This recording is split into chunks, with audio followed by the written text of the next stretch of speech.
Olá, um bom dia para você. O uso de patinetes elétricas e bicicletas como meio de transporte tem crescido a cada dia. As regras para a utilização desse tipo de veículo estão sendo discutidas no Senado Federal. Horas perdidas no trânsito, gasolina cara, motorista estressado, falta de transporte público. As dificuldades enfrentadas pelo cidadão no dia a dia criam a necessidade de meios alternativos de locomoção. Para melhorar a mobilidade urbana, patinetes e bicicletas elétricas estão se tornando cada vez mais populares. O transporte disputa espaço com carros e pedestres. A alternativa ecológica é eficiente para fugir do trânsito.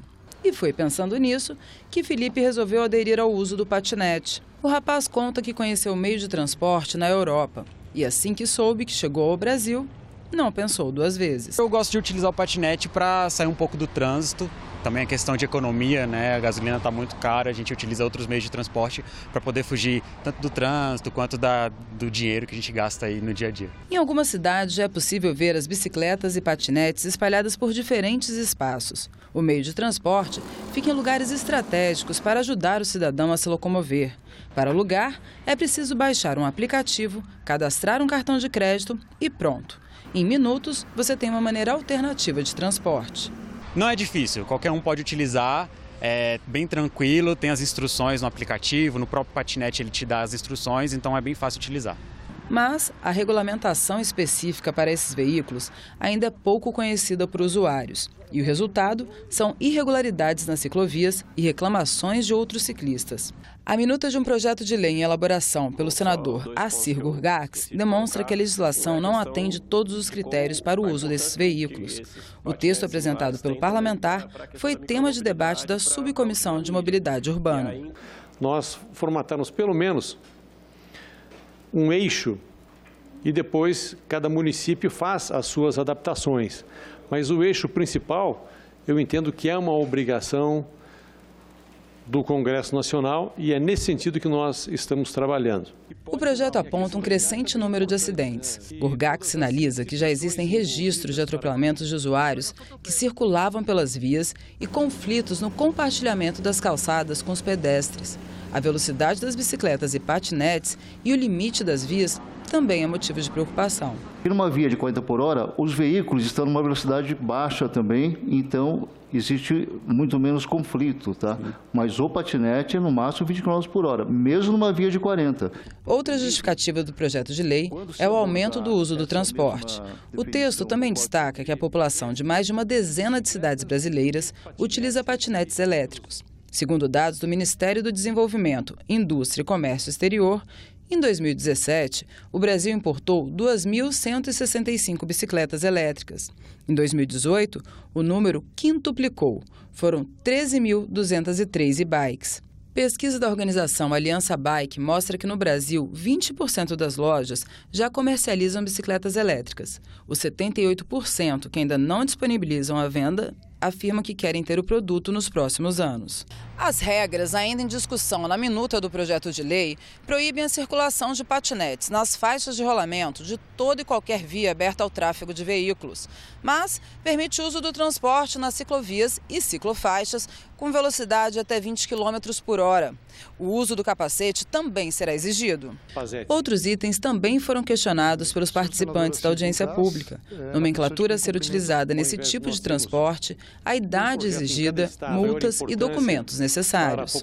Esse veículo tem que estar identificado, até porque ele já se coloca em uma situação de risco em cruzamentos, em respeito ou não dos controladores eletrônicos, principalmente no sentido dos cruzamentos semaforizados, né? Ele tem que parar nesse cruzamento, e se ele não para, se ele atropela alguém, porque na verdade há um impacto, né, numa criança, se ele está andando aos seus 30 km por hora, então há toda uma mudança de concepção do veículo.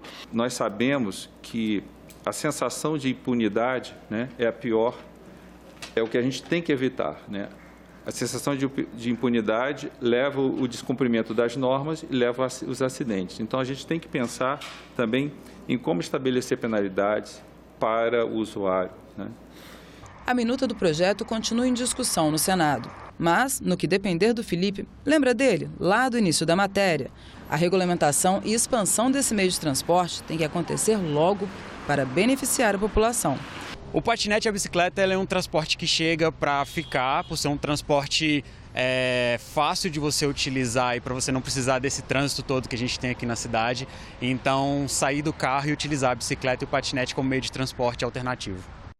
Com o feriado de Corpus Christi, nesta semana, as reuniões das comissões permanentes do Senado vão ser concentradas até quarta-feira.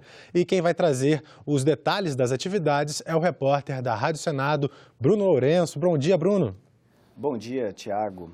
A Comissão de Direitos Humanos promove nesta segunda-feira 2 audiências públicas. De manhã, o debate é sobre o feminicídio no Brasil. De tarde, a reforma da Previdência, com foco na apresentação do Atlas da Previdência. Na terça-feira, a Comissão de Direitos Humanos debate o Dia do Orgulho Autista. Também na terça, a Comissão de Assuntos Econômicos debate com economistas a conjuntura brasileira e pode votar ainda em pedido de empréstimo internacional do governo de Pernambuco. A Comissão de Relações Exteriores faz sabatina, indicado para representar o Brasil na Unesco nesta terça-feira e depois promovendo um debate sobre pendências judiciais, securitárias e indenizatórias das famílias vítimas da tragédia do voo da Chapecoense. A Comissão de Meio Ambiente tem um debate sobre desertificação, um balanço das políticas para o melhor uso do solo brasileiro, enquanto que a Comissão de Infraestrutura tem audiência pública sobre o Plano Estratégico do Arco Norte. Já a Comissão de Educação promove a 4ª audiência pública sobre o Fundeb, fundo que está com término previsto para o ano que vem.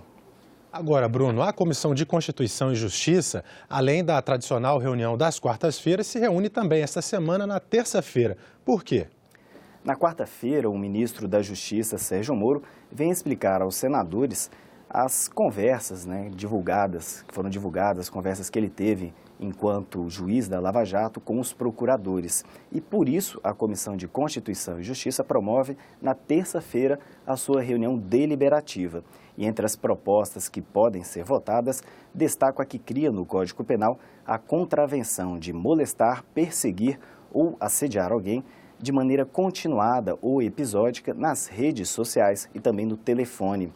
E também a CCJ pode votar a PEC que prevê a perda automática de mandato de deputados e senadores condenados por crime que resulte em inelegibilidade. Na quarta-feira também a Comissão de Desenvolvimento Regional e Turismo se reúne quando vai debater a transferência de controle acionário da transportadora associada de gás TAG na perspectiva do desenvolvimento do Nordeste brasileiro. A Comissão de Ciência e Tecnologia também tem reunião quando deve promover audiência pública sobre os impactos da possível privatização dos Correios, enquanto que a Comissão de Assuntos Sociais debate a reforma da Previdência. Tiago. Obrigado, Bruno, pelas informações aí, direto da Rádio Senado. Confira agora outras atividades que vão ocorrer hoje aqui no Senado. Às 10 horas, reúne-se o Conselho de Comunicação Social. Na pauta estão a apresentação de relatórios sobre projetos de publicidade e de propaganda, liberdade de imprensa e também sobre o pacote anticrime. E no plenário está marcada a sessão especial para comemorar os 46 anos da Eletronorte. Por 8 votos a 3, o Supremo Tribunal Federal determinou na última quinta-feira que agressões contra a comunidade LGBT, que abrange lésbicas, gays, bissexuais, transexuais e travestis, sejam enquadradas como crime de racismo até que uma norma específica seja aprovada pelo Congresso Nacional. Com a decisão, o STF declarou a omissão do Congresso para tomar as medidas legislativas determinadas pela Constituição para combater atos de discriminação. A presidência do Senado divulgou uma nota na qual afirma que o parlamento respeita a decisão do Poder Judiciário na sua independência e autoridade para dirimir conflitos constitucionais, mas não pode aceitar a interpretação de que é omisso. De acordo com a nota, o Congresso Nacional seguia pelo devido respeito à democracia e à pluralidade de opiniões, representadas nos diferentes parlamentares eleitos pelo povo. O texto afirma que o parlamento brasileiro é ciente de sua competência constitucional de legislar e também tem responsabilidade com o povo brasileiro para tomar as decisões com cautela, ouvindo e dialogando com todos os setores envolvidos. A nota afirma que o legislador sabe que é preciso defender as minorias, mas trata o assunto com cuidado para não provocar um movimento que resulte em ação contrária à que se busca. A presidência do Senado informou ainda que o Supremo recebeu, em maio, um parecer que informa a aprovação de projeto na Comissão de Constituição e Justiça, que inclui na lei do racismo a discriminação por orientação sexual ou por identidade de gênero.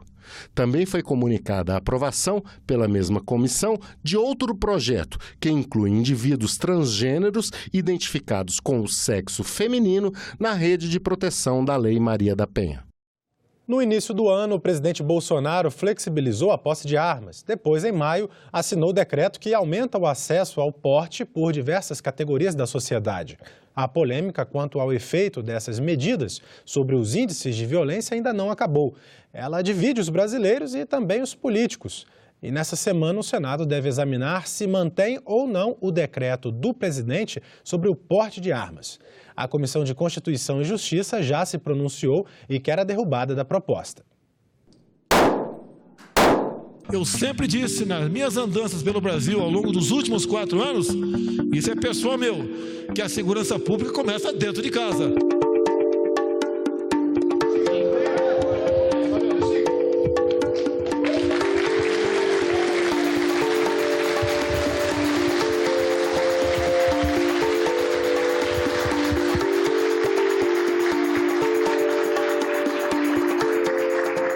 Agora, na frente da porta da nossa casa, nós vamos poder colocar: aqui, essa casa tem dono, essa família merece respeito. E quem cruzar a fronteira das nossas casas sabe que o cidadão e a cidadã de bem nesse Brasil agora, graças à assinatura de Vossa Excelência, terá como proteger aqueles que amam a sua integridade e a sua vida.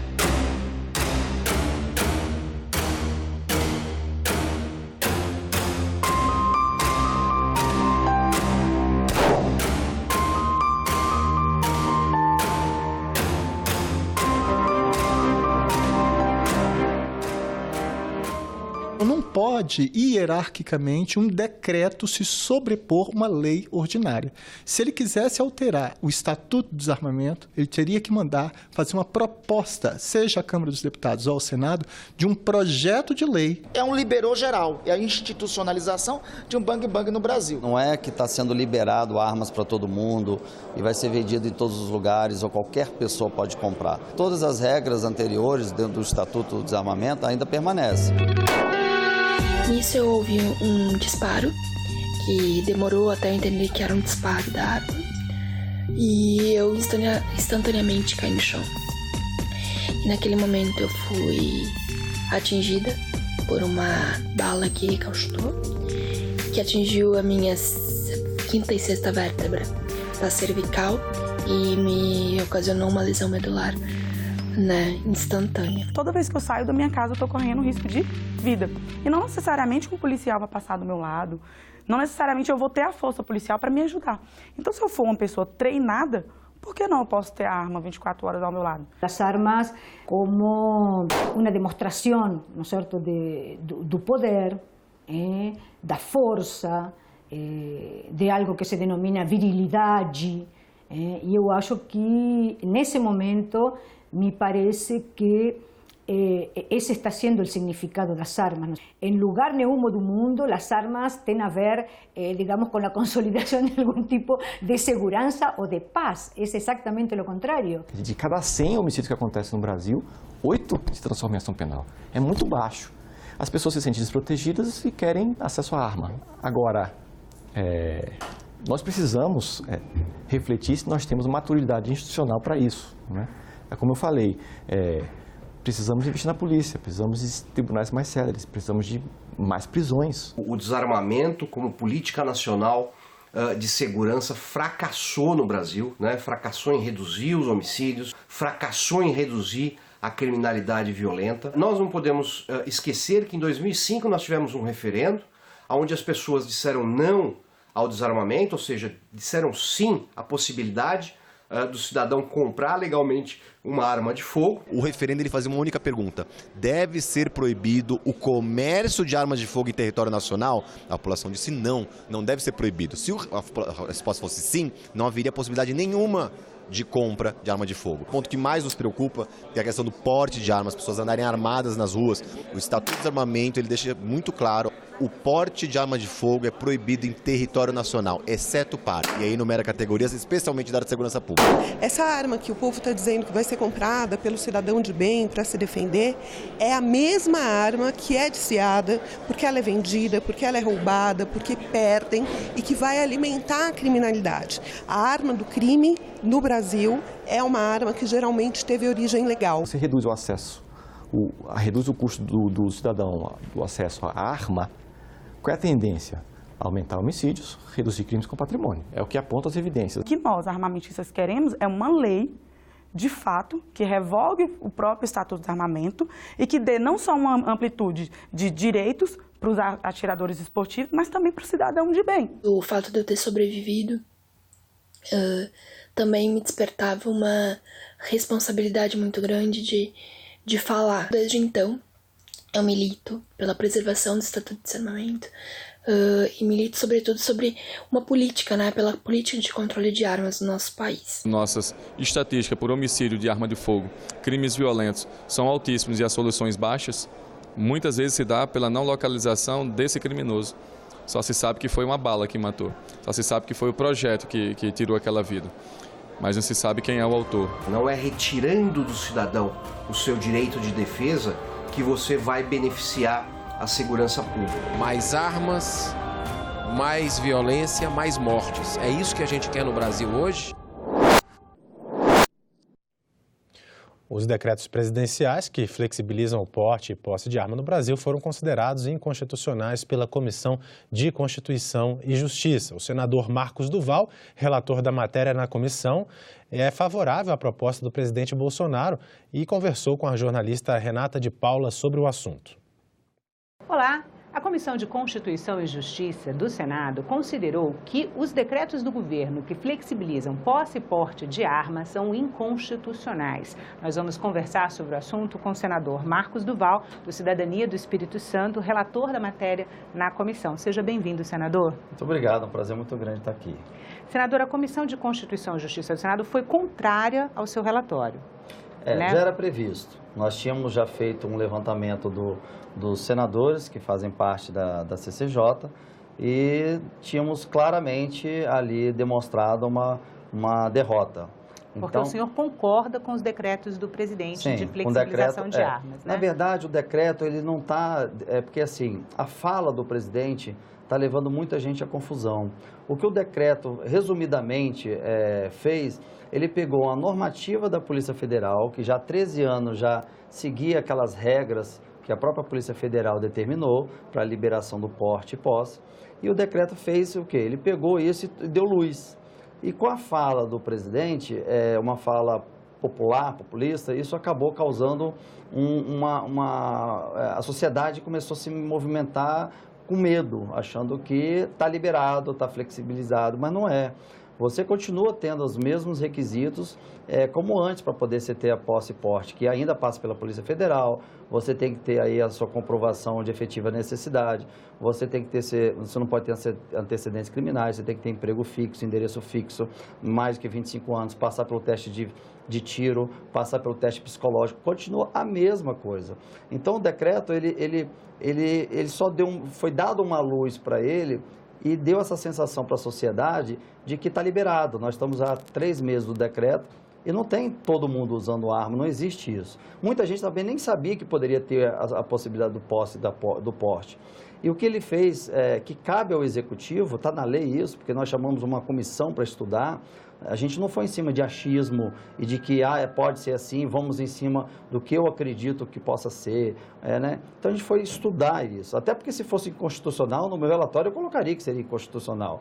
Né? Eu não estaria tendenciando ou maquiando para poder fazer o que eu acho que é correto. Primeiro, eu também estou representando o que os meus eleitores pediram para eu fazer, que é a defesa disso. É a defesa da vida. A gente tem a posse... Isso já é uma plataforma de campanha do senhor ao Senado? Não, foi uma plataforma que os próprios eleitores me pediram. Mas na minha campanha, em momento algum, eu disse que ia lutar por isso. Mas como meus eleitores pediram, e eu estou aqui para fazer o que eles estão me pedindo, essa é uma pauta que eu estou e vou brigar por ela. Então, nós já sabíamos que na CCJ haveria derrota, só que não houve uma derrota. Tecnicamente, houve um empate, porque nós tivemos 9 votos, e o outro, para quebrar o decreto, teve 15 votos. 15 a 9? 15 a 9.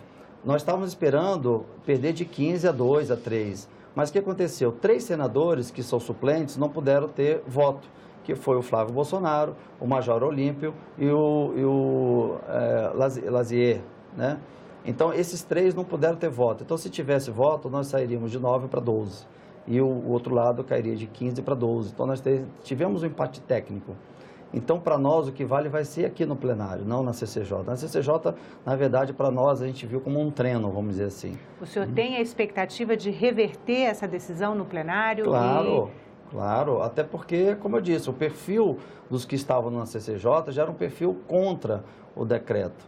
E no plenário nós temos aí agora um número grande de senadores, muitos ainda na dúvida, e agora cabe a gente, como foi transferido para a próxima terça-feira, cabe a gente agora esclarecer, não convencer, mas esclarecer e deixar os senadores livres para fazer a sua decisão. Uma questão que foi bastante pontuada no debate na Comissão de Constituição e Justiça é que o Congresso Nacional já autorizou o porte de armas para algumas categorias profissionais depois do Estatuto do Desarmamento via lei. O Congresso fez leis para autorizar categorias profissionais a terem posse e porte de arma. Por que agora autorizar várias categorias profissionais sem ser por lei e sim por um decreto? Então, o decreto também já foi feito pelo Lula, já foi feito pelo Temer. Você precisa ter, o executivo tem esse poder e cabe a ele discriminar a lei, né? Então, os outros presidentes anteriores também fizeram via decreto e ninguém questionou. Mas estenderam para categorias profissionais? Sim. E ninguém questionou, estenderam para as guardas municipais. Guardas municipais foi lei? Não, foi através de decreto e depois que foi colocado, quando virou a guarda municipal, uma polícia municipal, acho que foi, se não me engano, a presidente Dilma, que mudou isso e deu a possibilidade automática do porte para cidades acima de 100 mil habitantes. Então, teve até cidades que se juntaram para ter essa possibilidade. Mas o Lula agentes fez... penitenciários também, exatamente. Mas isso também foi lei. Então, agentes penitenciários foi através de lei também, porque eles estavam sem a possibilidade de andar e trabalhar armado. Depois que muitos foram mortos, aí que começou mas agora, a questão por da exemplo, lei. O jornalista que cobre a polícia, automaticamente o decreto já autoriza. Não. Então, é a possibilidade. É isso que as pessoas não estão entendendo. Ele não está dizendo que você já tem o direito. Um jornalista que cobre áreas de risco. Ele colocou ali como possibilidade. O que ele fez? Tirou da subjetividade, que antes a normativa da Polícia Federal determinava. Exemplo, no meu caso, quando cheguei ao Brasil, eu pedi o porte. E eu fui negado automaticamente do porte. Simplesmente porque o próprio delegado disse que como ele já não andava armado, não tinha necessidade de eu andar armado. Ele entrou de férias, entrou outra delegada que automaticamente me deu o porte de arma. Então, é uma coisa subjetiva. O que o decreto fez? Então, categorias de repórteres. Então, tem a possibilidade de ter o porte. Você vai passar pelas mesmas regras que se passava antes.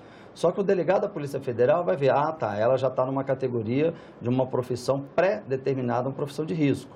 Antes ficava a decisão do delegado, se era de risco ou se não era. Então o decreto ele fez o que? Ele esclareceu. Ou seja, antes do decreto, essas mesmas categorias profissionais que foram contempladas, esses 40 segmentos, 20 segmentos da população que foram contemplados, já poderiam ter posse e porte se comprovassem efetiva necessidade. Exato. Agora continua. Só que antes ele tinha que comprovar a efetiva necessidade. Agora ele vai dizer que ele precisa E caso o delegado identifique que ele mentiu na declaração dele, ou que ele faz parte, ou já teve envolvimento com crime, alguma coisa, ele vai perder o porte e, não, aliás, não vai ser nem concedido o porte. Antes você tinha que provar que você precisava, agora você não precisa provar que você precisa, porque o próprio decreto já disse que a sua profissão já é uma profissão de risco. Então você vai citar. Se você for uma repórter que está dentro desse estúdio e daqui você não sai, é muito provável que o delegado não vai te dar o porte de armas, porque aqui você não tem risco. Mas se você for uma profissional que está na rua acompanhando ações policiais ou situações de risco, o delegado vai falar, não, você precisa do porte. E você vai dizer, não, eu quero ou não quero. Você não está está dizendo automático. que no decreto, esses 20 segmentos que foram contemplados a ter direito a porte e posse, eles ainda assim precisam comprovar a efetiva necessidade? Ainda assim precisam comprovar. Então, que diferença faz o decreto em relação à legislação anterior? Exatamente, o decreto só deu luz e polêmica. Porque antes o delegado olhava assim... Como é que o senhor avalia essa estratégia, senador? Eu avalio de forma infeliz, porque não precisava ter dado essa luz. Se continuasse, fizesse a continuidade ou a mudança para o decreto, porque uma coisa é uma normativa da Polícia Federal, está numa hierarquia. Outra coisa foi para decreto, né? Depois tem outras que ainda estou chegando agora e a gente vai aprendendo. Mas ainda está na base ali da hierarquia das leis. Então, não fez nada demais, a não ser dizer, olha, delegado, essas profissões aqui, você já pode considerar de risco. Então, você tem uma pré-autorização. Então, o delegado vai falar assim, será que repórter tem uma profissão de risco? Será que é? Um delegado de São Paulo pode dizer que é de risco, do Rio de Janeiro pode dizer que é de risco. Um delegado lá do Rio Grande do Sul pode dizer que a profissão de repórter não é de risco. Entendeu? Então, isso que acontecia no Brasil. Então, são realidades diferentes que o decreto ele veio esclarecer, foi o objetivo. Tirou da subjetividade, quer dizer assim, tá, quem que pode?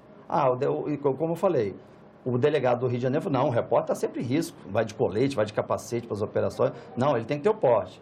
Aí o lado sul do Rio Grande do Sul falou, não, mas aqui o repórter não passa por isso, não vou dar o porte para ele. Então ficava nisso, cada um com a sua decisão. O decreto veio e igualou, pronto, repórteres podem, são concedido o porte. Você vai agora recorrer, fazer seu esclarecimento e vai dizer, não, mas você trabalha dentro do estúdio no Senado, você não precisa de porte e vai te negar o porte. Senadora, a gente teve algumas perguntas que chegaram pelas redes sociais. O Ricardo Simões, ele pergunta o que o senhor acha de, antes de facilitar porte de armas, se concentrar primeiro em educar a população, né? Visto que temos uma cultura de violência estabilizada onde a morte é banalizada.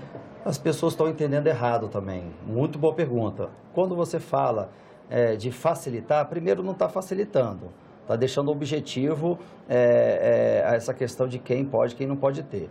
A dificuldade de se ter permanece.